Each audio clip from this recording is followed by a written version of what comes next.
Hi, I'm Jason of Endless Wave Dynamics, where every week I'll be on the front line of your creative business battles. Now, today's interview is pretty awesome. Last week I was out in Los Angeles, both for business and a bit of relaxed time. And while I was there, I got to have an awesome catch up with my good buddy, Will Bowerman. Will is an international session drummer, mostly known for his work with LaRoux. He's appeared on charting records, mainstream television, and played most venues people only dream of. We had a great day hanging out at the observatory at Griffith Park, up near the Hollywood sign, and decided to capture some cool things we'd talked about. So we ventured onto the roof of the planetarium to soak up some sweet views and have an awesome chat. It's kind of a long show, so the video is going to be in 2 separate parts, so be sure to check out part 2. But in this episode, we're going to be talking about finding your own path and not following others' expectations, building relationships and effective support structures, embracing change and being adaptable, influencers, mentors, and bouncing your ideas around with friends, and finally, how to survive tour bus living by being that people person. Enjoy, guys. Hi, welcome to Endless Wave Dynamics. I'm Jason Sanderson. This is Will Bowerman.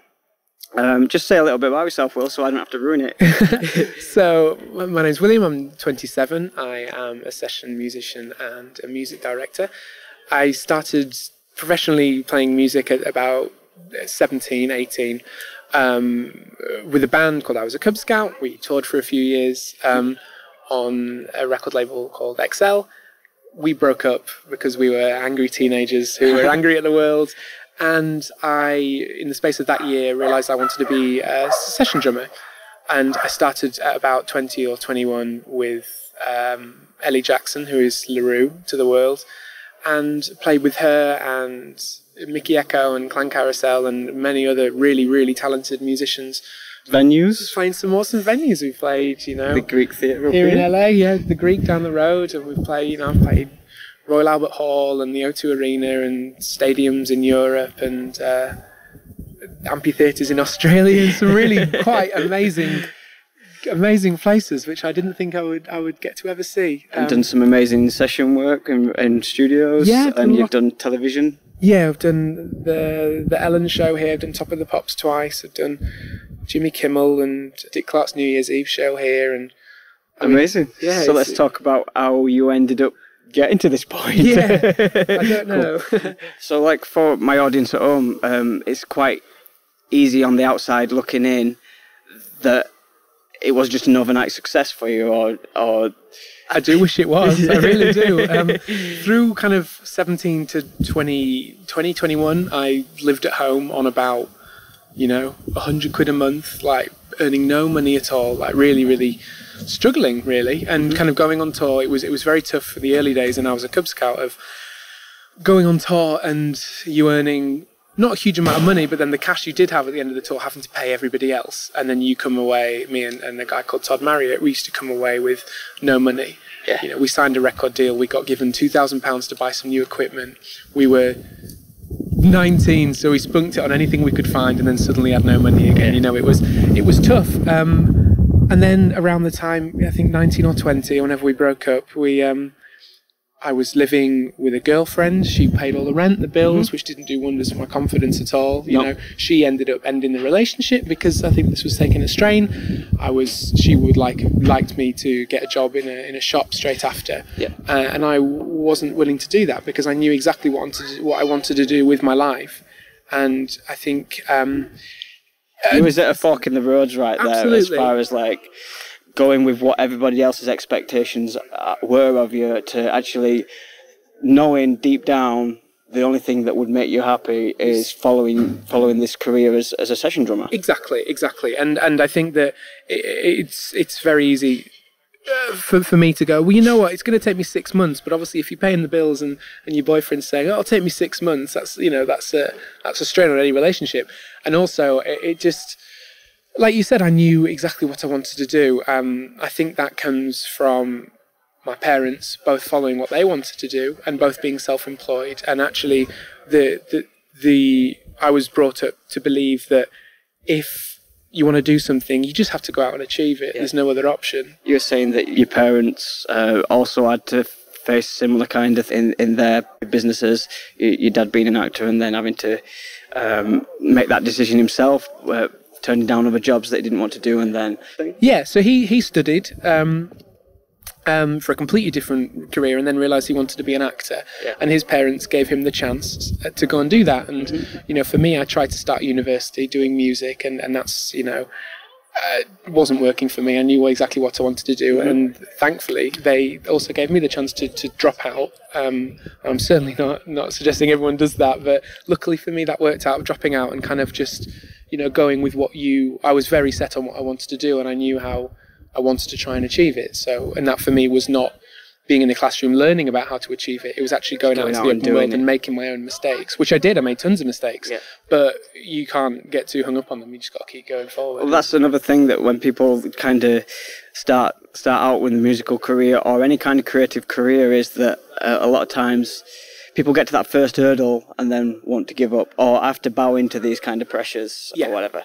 So tackling that like head on and just knowing what you wanted to do and persevering through it is like one of the biggest things. Sure. And I mean, even, you know, when I say knowing what I wanted to do, I wasn't entirely sure. Like, I kind of knew. I knew I wanted to play drums, but I didn't know in what aspect, in what field, whether I wanted to be in another band and get signed again or whatever, or do session stuff. I kind of fell into that. And I think one has to embrace change also. Like, session stuff is not necessarily the first thing that was on my mind when I was growing up. I didn't even know it was a job, but it came along at a time when I thought, let's try that, let's see if that works out, and it did. And I could have been very stubborn and gone, no, but I want to be in a band and have a record deal again, but it wasn't what happened at the time. When you went from being in the band with I Was a Cub Scout, and then you knew you wanted to start out by becoming a session player, basically, you must have had a business mindset about it. I can remember you were like one of the first people that I knew out of all my creative friends that had a website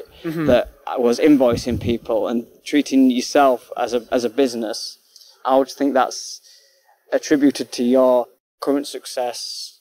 How was that drove to where you are now?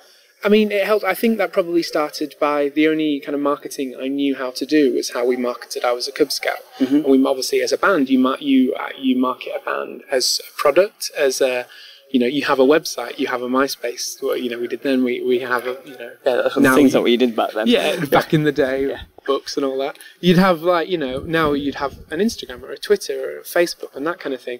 And the only way I really knew how to do that was market it as a band. So I made a website. I thought it was better than having a CV. So I had a website with, you know, my few bits of I'd done with Cub Scout on there, and, you know, also my mum and dad had websites and they were self-employed and they did it full time. And I thought to myself, well, that must be what you do. Yeah. So I kind of, in fact, it's a really nice story. And there's a good friend of mine from Lincoln, which is where I went to college, called Graham Albans. And he was, for me, business-wise, a really inspiring person. So you had a mentor? Yeah, but we were the same age. Both went to college together. And he knew from the beginning that he wants to work in radio.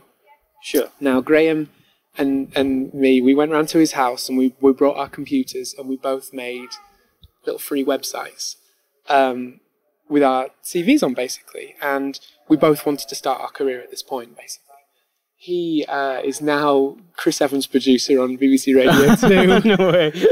And, you know, and I became a professional drummer. And it really, really happy memory being at his house that day and building these websites. And we were talking about what we wanted to achieve and what we wanted to do and the positions we wanted to be in 10 years' time, which is kind of coming up around now, you know. So, like, you had a goal, you had a vision for where you actually wanted to end up, and you went towards it. And also had a friend to share that with. Yeah. His was radio, mine was music. And obviously they're related. There was no competition. There was just helping each other out in any way we could. And there's been plenty of times where, you know, I've done sessions at Radio 2 or 6 Music where he's in the office and he pops down and I'm doing my drumming, and we always laugh. It's a really nice, it's a lovely, we try and look back and really do try and appreciate. So aside of the business kind of things, how much can you attribute your success towards the social aspect and basically going out there, networking, speaking to people, bouncing ideas off people.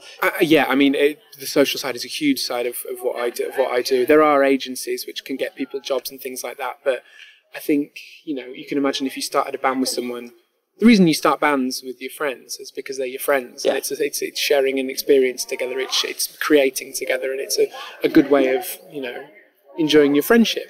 So when you go, as a session musician, it's a strange position where you're thrown into people's bands, people you sometimes just don't know at all.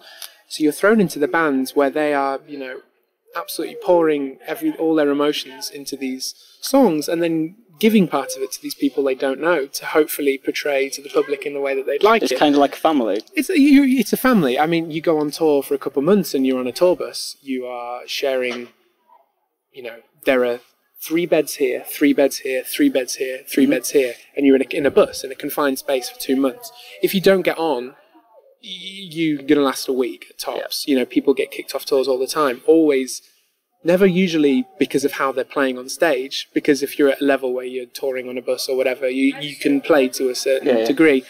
But usually it's a clash in characters or egos or this kind of thing.